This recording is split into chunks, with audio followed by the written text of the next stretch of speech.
আসসালামু আলাইকুম রহমতুল্লাহ বারাকাতু। কেমন আছেন সবাই? আশা করি ইনশাল্লাহ ভালো আছেন। আমি আপনাদের দোয়ায় ভালো আছি।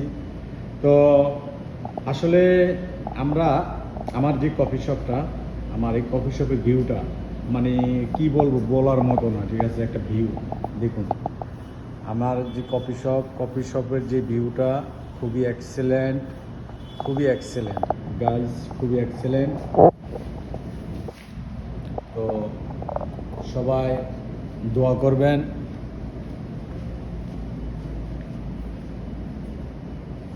আশা করি আপনারা ভালো আছেন।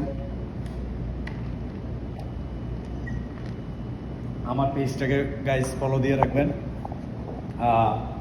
আমাকে একটু ফলো করবেন, আমার পেজটাও ফলো করবেন।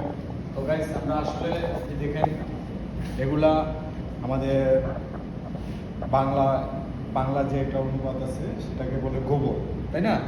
আসলে কিন্তু অ্যাকচুয়ালি এটা কিন্তু গোবর না, এটা একটা হাঁস। মানে জিনিসটা হলো আপনার বালুও না অবশ্য, এটাই একটা এক ধরনের মানে এক ধরনের বালি। তো জিনিসটা খুবই এক্সেলেন্ট। এ হলো আমাদের, দেখেন আমাদের গ্রাম অঞ্চলেও আছে এগুলো, মোটামুটি শহরে দেখি প্রায় টাইমে। বা এ হলো গাছের যে কন্ডিশন, এই গাছটা মরে গেছে। তো ইনশাল্লাহ এখন পানি দিছি, গাছটা ঠিক হয়ে যাবে। এই এখন দেখা যাচ্ছে গাছে ফুল ধরতেছে, পাতা ধরতেছে। ওকে গাইস, তো সব কিছু মিলে ঝিলে। আর এগুলো তো পাতা গাছ, যেগুলো সবাই চিনে জানেন। আর এই দেখেন, এটা কিন্তু একটা পাথর, ঠিক আছে? এটা কিন্তু আসলে পাথর না, এটা একটা চুনা, ঠিক আছে? এটা একটা চুনা। এটা হলো হাঁসের মতন দেখা যায়, আসলে হাঁস না। আমরা গ্রাম অঞ্চলে বলি যে, গ্রাম্য ভাষা বলি যে হাঁস। আর আরেকটা হলো গাইস, আসল দেখেন, খুবই এক্সেলেন্ট জিনিস। এ হলো ফুল, দেখেন ফুল ধরছে। এটা হলো কিন্তু আমাদের গ্রাম অঞ্চলের কি গাছ বলতে পারবেন আপনারা? এটা কিন্তু কলা গাছ, তাই না? আসলে কিন্তু এটা কলা গাছ না, এটা দেখতে দেখা যায় কলা গাছের মতন। এটা একটা পাতা, তবে এটা কিন্তু আসলি, এটা কোনো ডুপ্লিকেট নেই। এগুলো সবটাই আসলি, এগুলোর ভিতরে কোনো কিছু ডুপ্লিকেট নেই। এটা হলো আমাদের গ্রাম অঞ্চলের হলদি গাছ, আমরা হলিদের গাছ, কিন্তু নো নেভার।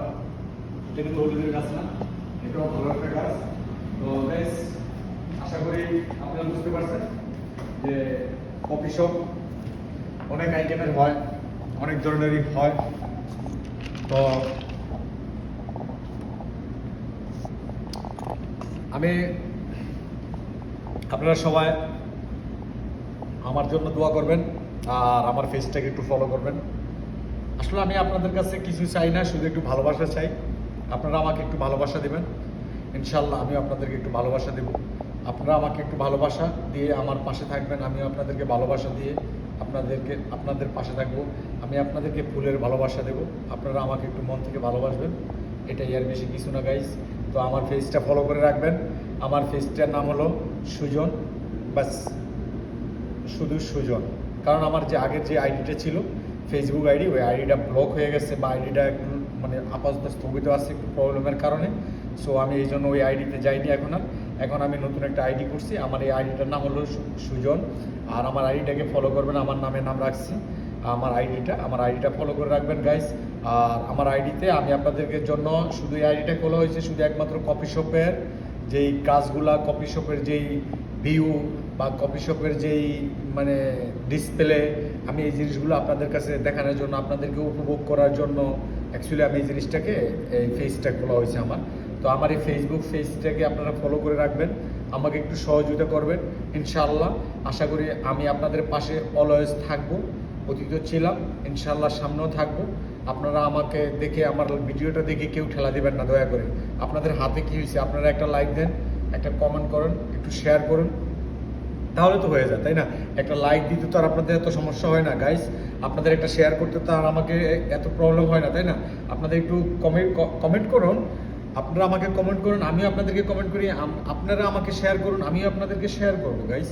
জাস্ট এতটুকুই। আপনাদের হাত আছে, আঙ্গুল আছে, আঙ্গুল দিয়ে তো মোবাইল টিপতে আছেন গাইস।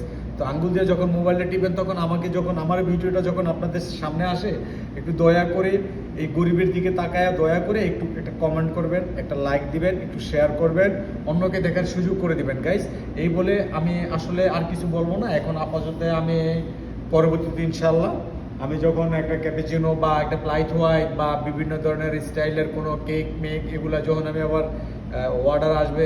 আসলে আমরা এখন আমি বানিয়ে দেখাইতে পারি, কিন্তু অ্যাকচুয়ালি এখন যদি বানিয়ে দেখাই তাহলে আমার জিনিসটা নষ্ট হয়ে যাবে, ঠিক আছে, একটা খাসারা হবে। তো খাওয়ার জিনিস নষ্ট করা ঠিক না, কারণ এই খাওয়ার জন্য এই দেশে চলে আসছি আমরা, ঠিক আছে, শুধু পেটের জন্য আসছি আমরা। কিন্তু অনেকে বলবে যে ভাই আমরা বিদেশে আসছি কি পেটের অভাবে? ভাই বাস্তব যেটা, বিদেশে আসছি পেটের অভাবে, ঠিক আছে, ক্ষুধা, পেটে প্রচুর ক্ষুধা ছিল, তাই বিদেশে চলে আসছি ভাই, খেতে তো হবে তাই না? আর বৈশা থাকলে তো আর কেউ খাওয়ার দেবে না, তো এখন এটা নষ্ট করে লাভ নেই, খানা নষ্ট করা ভালো না, এটা হারাম, খানা নষ্ট করা ভালো না। এই খানার জন্য বিদেশে চলে আসছি, তো এই জন্য এখন বানাইতেছি না, যখন কাস্টমার আসবে তখন আমি বানাবো, আপনাদেরকে দেখাবো কিভাবে জিনিসটা বানানো হয়। আর গাইস, আপনারা আমাকে একটু কাইন্ডলি করে প্লিজ, আপনাদের কাছে আমি রিকোয়েস্ট করলাম, আপনারা আমাকে একটু ফলো করবেন, আমার ভিডিওটা একটু শেয়ার করে দিবেন, আমাকে একটু সাপোর্ট দিবেন, আমিও আপনাদেরকে সাপোর্ট দেবো, এই বলে রাখলাম।